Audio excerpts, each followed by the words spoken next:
Hello, everyone. Welcome to the Testing Psychologist podcast, the podcast where we talk all about the business and practice of psychological and neuropsychological assessment. I'm your host, Dr. Jeremy Sharp, licensed psychologist, group practice owner, and private practice coach. This podcast is brought to you by PAR. Use the Pfeiffer Diagnostic Achievement Test to home in on specific reading, writing, and math learning disabilities and figure out why academic issues are occurring. Learn more at parinc.com/Pfeiffer. That's F-E-I-F-E-R. Hey, y'all. Here we are again. Unless you're a private pay practice with the billing on autopilot via your EHR, you have likely thought about how to manage billing with the least amount of headache. After you get past the question of whether you want to offload billing to somebody else, the primary dilemma quickly becomes whether to outsource it or to hire someone in-house. And today I am talking through the pros and cons of each of those options. This is a question that comes up very frequently, and there are a lot of nuances to it. So I hope you will stick around as I go through each side of these billing options. If you're a practice owner and you'd like some support in a group with other peers who get it, who get you, who know what it's like to run a testing practice, I would invite you to check out the Testing Psychologist Mastermind groups. Next cohort is starting in July, and there may still be room. You can schedule a pre-group call at thetestingpsychologist.com/consulting. All right, let's get to this discussion of in-house versus outsourced billing.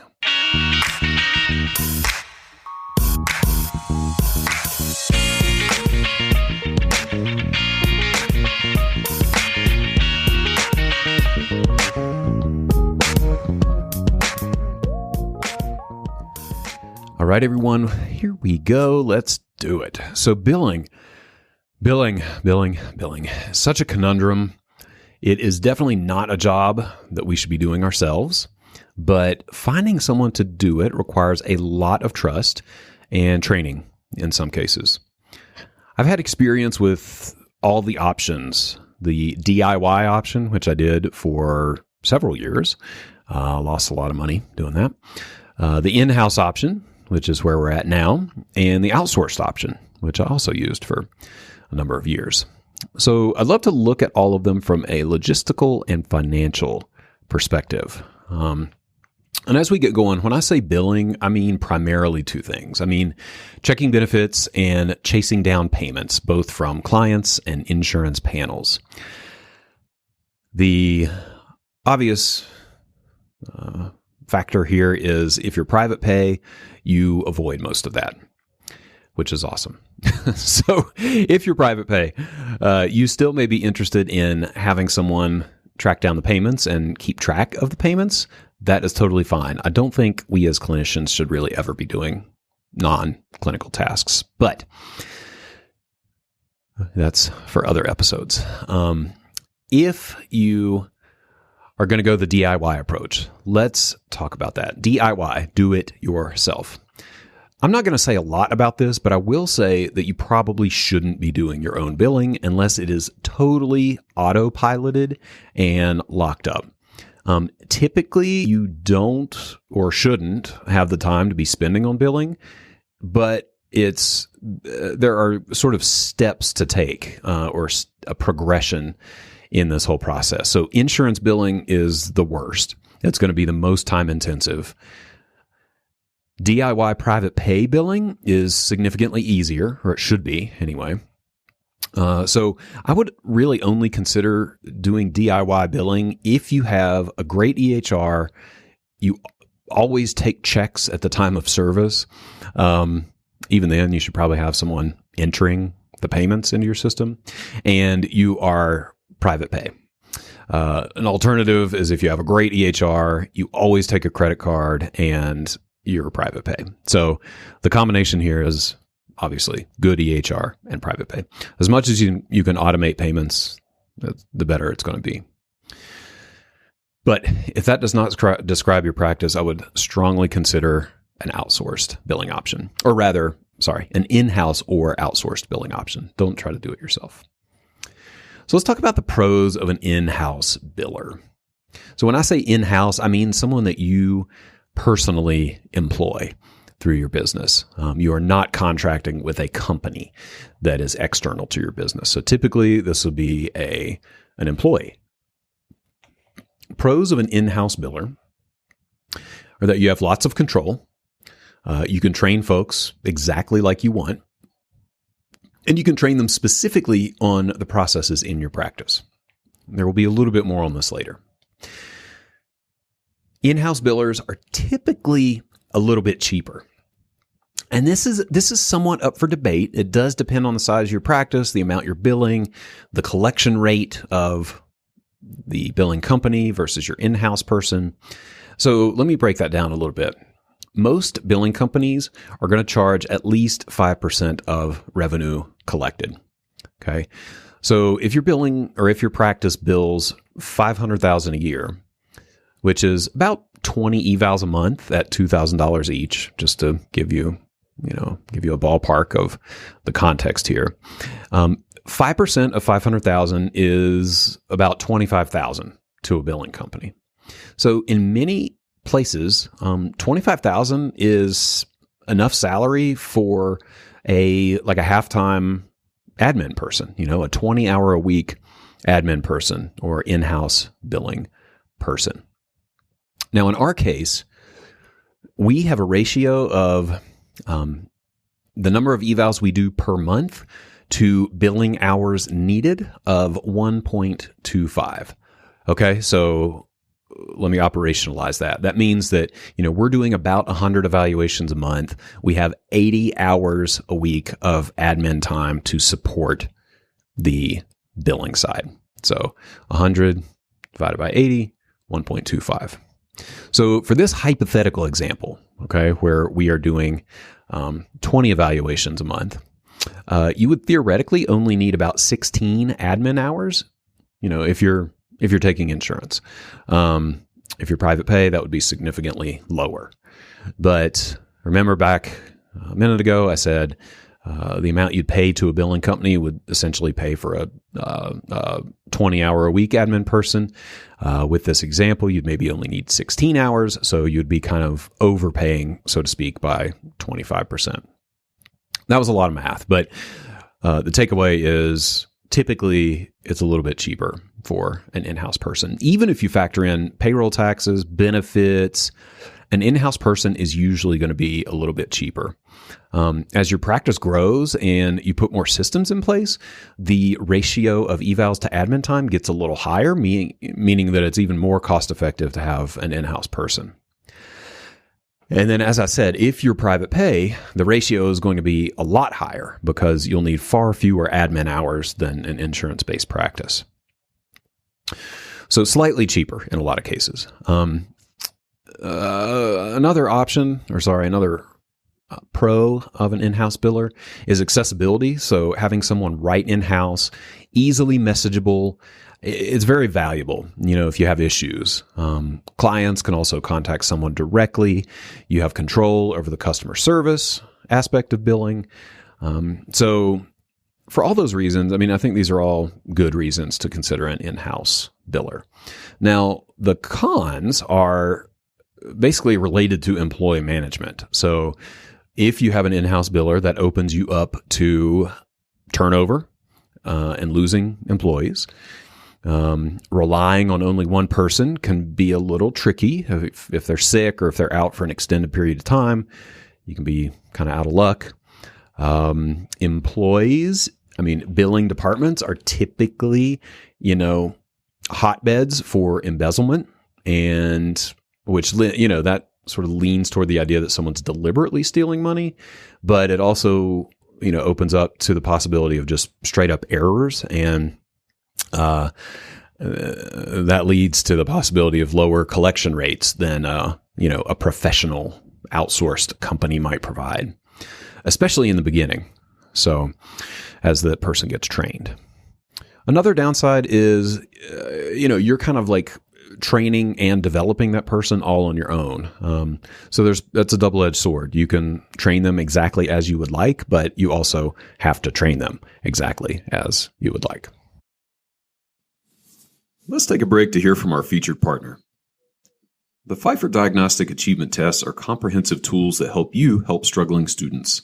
Use the FAR, FAM, and FAW to home in on specific reading, writing, and math learning disabilities and figure out why academic issues are occurring. Instant online scoring is available via PAR iConnect, and in-person e-stimulus books allow for more convenient and hygienic administration via tablet. Learn more at parinc.com/Pfeiffer. That's FEIFER. All right, let's get back to the podcast. So let's talk about outsourced billing.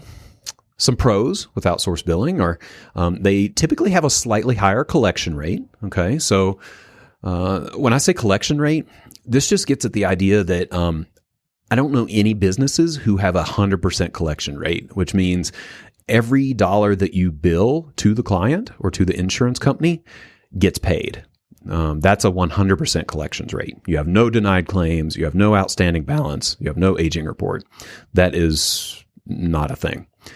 So in our example of this company that makes $500,000, if a billing company has a 98% collection rate, that's $490,000. Great. That's great. If your in-house person collects 95%, which seems pretty close, right? Seems pretty close. That's $475,000. So that's a $15,000 difference. And, depending on the size of your practice and the cost of in-house versus outsourced, that might be a deciding factor. So, if that $15,000 difference is enough to make up, the higher cost, so to speak, of an outsourced company, it might be worth it.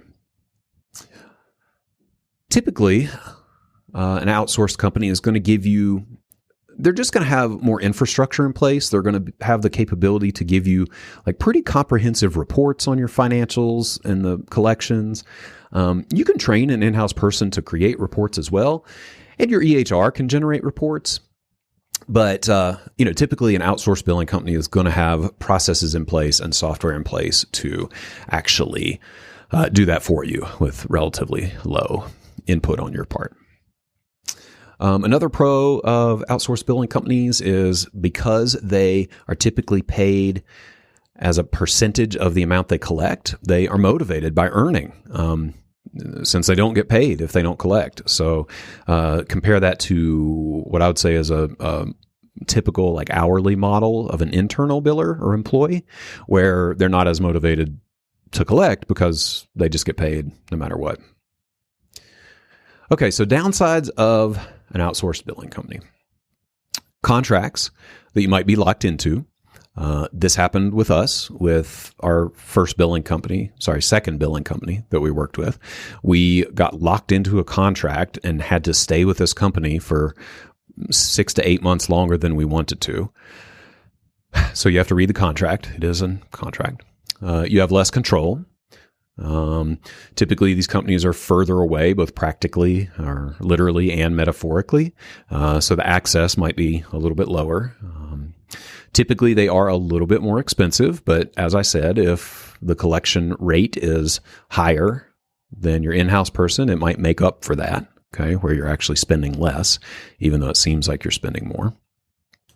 One big thing to consider is that they may not work with your EHR. I know many billing companies who are locked into one or two specific EHRs, or they use their own software entirely, which means the billing might not even be happening in your EHR.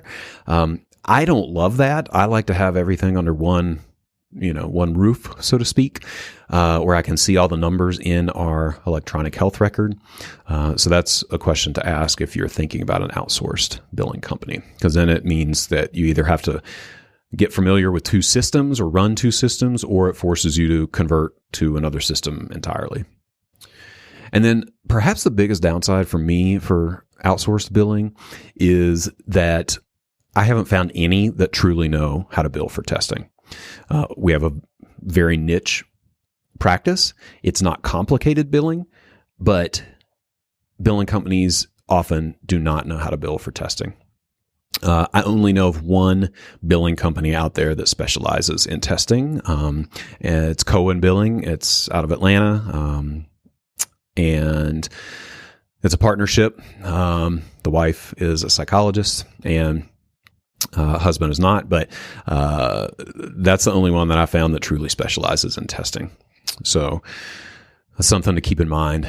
So to me, then, this is this is an important factor. So if I'm going to spend the time to train someone on how to bill for testing, I just want to train them in-house and help them do a really good job. So how do we pull all this together? What do you do? These are my thoughts. If you're a small insurance-based practice without the time to train your staff on billing, and you don't personally have much experience with billing, then I would outsource it until you have the cash flow to hire someone good and bring it in-house. If you're a larger practice with some time and money, I would strongly consider bringing it in-house and possibly even look at medical billing VAs to help lower the cost. So this is a major shift that we made in our practice about a year ago. We use a VA company called My Mountain Mover, also linked in the show notes. They are medical VAs and they specialize in medical billing, medical reception, all sorts of things, and it has been amazing. Highly endorsed.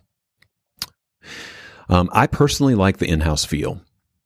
Across all of these experiences with billing companies and in-house folks, I like having someone in-house. I feel like there is more control. There's a closer relationship. There's the ability to train specifically on testing. Customer service is dialed in because our clients just call that person. They know all the clients. They know all the statements, all the accounts.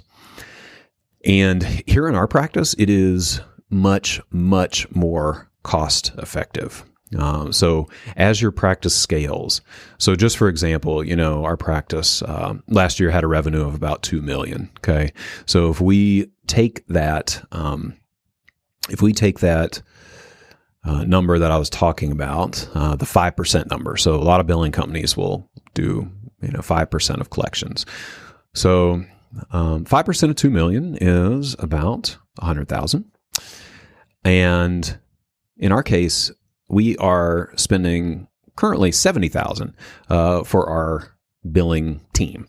So that's a significant savings for us just on payroll and employee cost. So for us, it works out. And like I said, as you scale, it might be a better fit for you.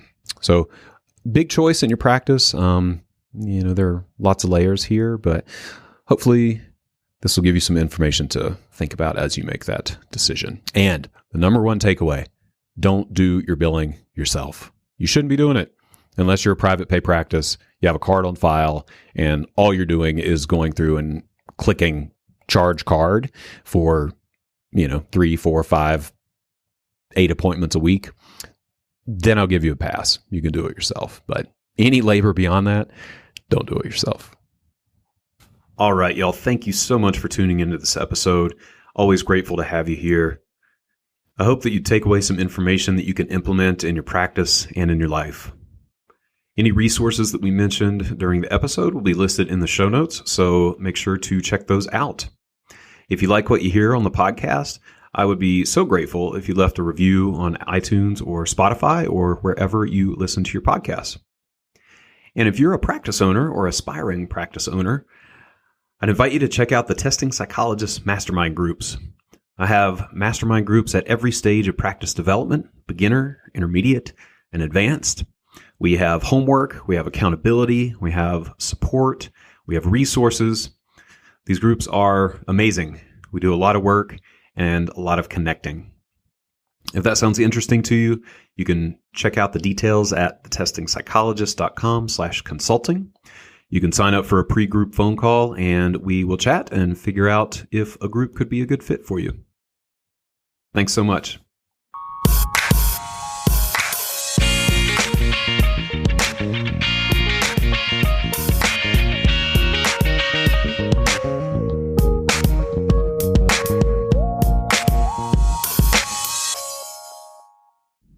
The information contained in this podcast and on the Testing Psychologist website are intended for informational and educational purposes only.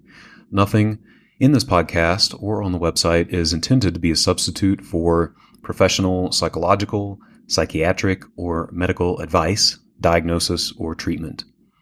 Please note that no doctor-patient relationship is formed here, and similarly, no supervisory or consultative relationship is formed between the host or guests of this podcast and listeners of this podcast. If you need the qualified advice of any mental health practitioner or medical provider, please seek one in your area. Similarly, if you need supervision on clinical matters, please find a supervisor with an expertise that fits your needs.